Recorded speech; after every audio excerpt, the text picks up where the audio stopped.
Roman Reigns signs a new WWE deal and is possibly off TV soon. We have a major return from last night's episode of Raw to talk about, and a classic gimmick match is returning to Impact Wrestling. What happens when you get bored of God mode? Well, you switch the game off for a little while. That was certainly what Roman Reigns was hinting at over the weekend. Now, I know you guys talked about it. Roman Reigns saying that he's entering a new phase in his WWE career.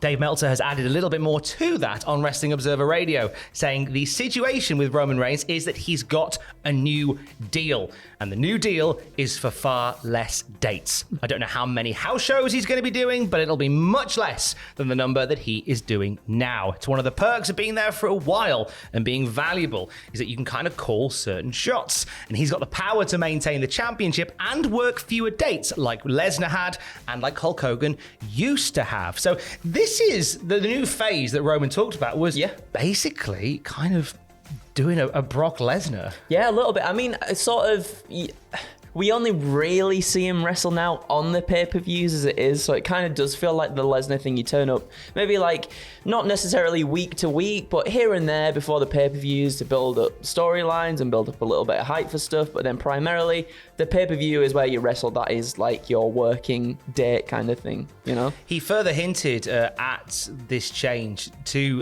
his contract in a video that he posted on Instagram, which was him in the gym a few hours after WrestleMania Backlash, saying and hinting that that would be the last time that you may see him teaming with the Usos, saying that that six-man tag might be the last one that you see. Now, on the house show circuit, quite regularly, the main event is Roman and the Usos versus a combination of top goodies.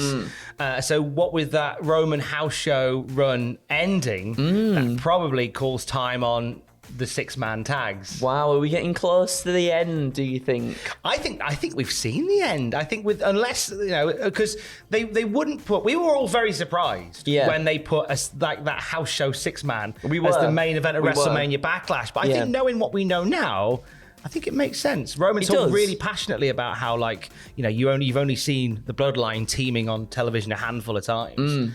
And maybe it's a case of wanting to showcase them as a team before that time goes. And what a way to showcase them as well. I think they were really, really good on Sunday, given obviously the stipulation wasn't involved and we're all a little bit deflated from that, but I think they managed to pick it up, you know?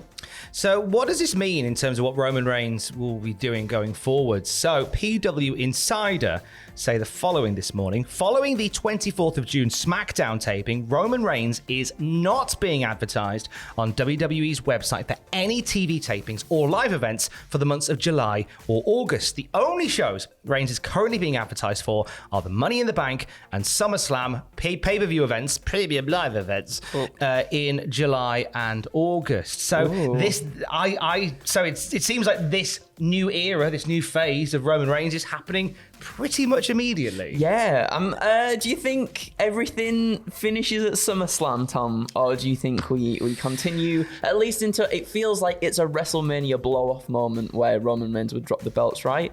It does. And I was under the impression that we would see Roman with the belt until WrestleMania 39. Yes. But I can't help but feel that that's going to be a stretch too far. I'm thinking that now as well, looking at this. It seems like perhaps SummerSlam could be the one. There's three key places. There's SummerSlam, as you say, where you could potentially drop the title. There's Money in the Bank. There is, yeah. There's Clash at the Castle.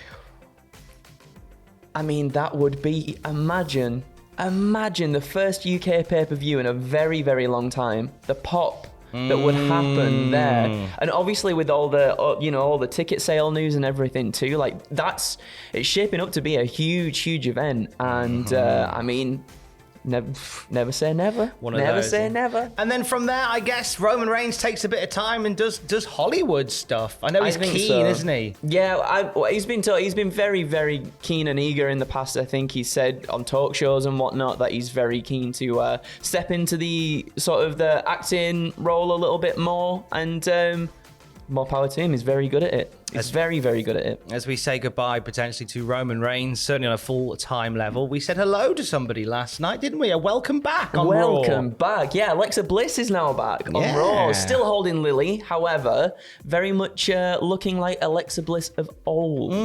Old music. A bit of like a new look, which kind of leans in a little bit of the The fiendish Alexa. Yeah, it kind of blends the two slightly. And that delightfully marketable Lily toy that's still in her hand, now available at www.shop.com. I guess. I don't know for definite, but if it's not by now, I'm sure it will be at some point.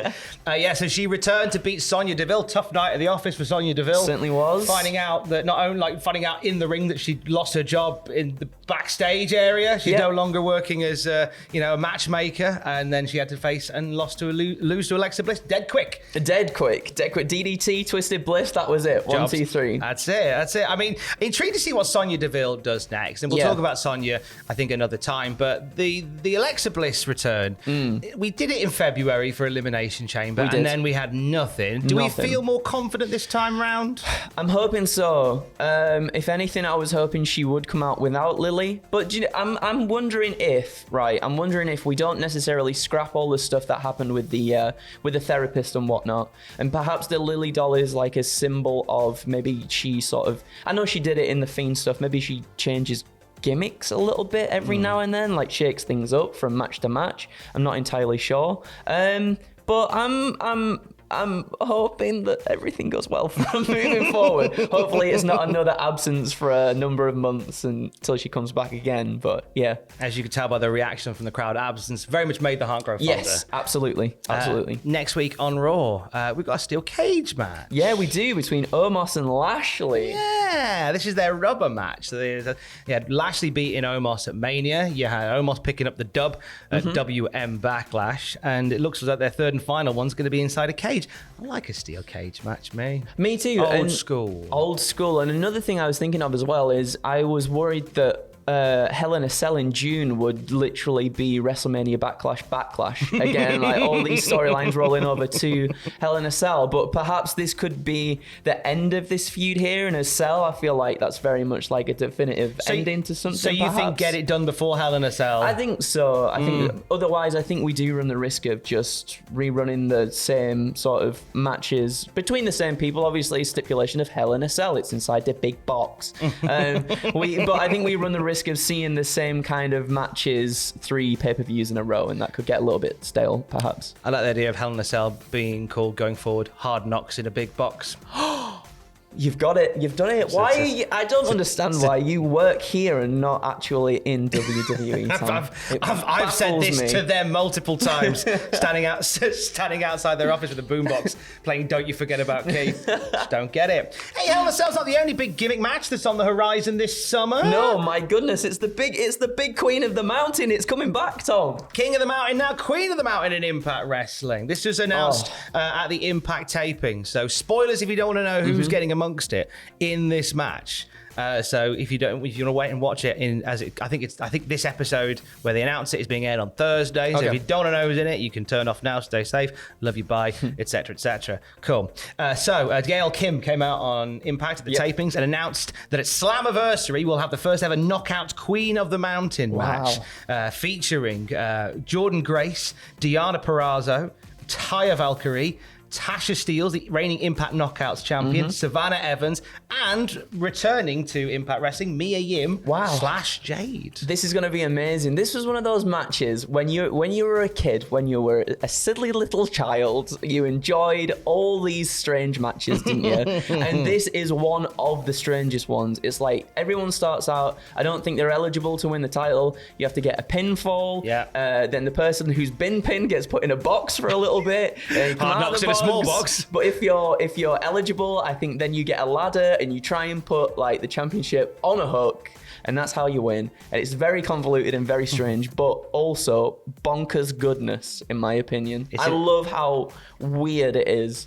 It's an inverted ladder match with extra steps. Yes, it actually is. It actually is. But this should be a good match. Lots of good people in this match. And I'm excited to see how everyone receives it, especially now in 2022. I wonder if it still has kind of like the same impact. I think it does. Yeah, I think it does as well. Impact. Now you see. Like the wrestling company. Look at that. You're wasted here. Why are you hired by actual Impact Wrestling? Why am I not? Why am I not a wrestler, Tom? I wonder that every single day, because have you seen them? Look at that. Somebody called the veterinarian because those ducks are unwell. Sorry, those swans are sick. He's got him. That's He's the got one. It. He's got it. Don't threaten to be a wrestler because I could make a phone call for you. Don't, Tom. One day. Do not threaten me with a good time. I'll have more news for you throughout the day at cultaholic.com. Keys. Love you, bye.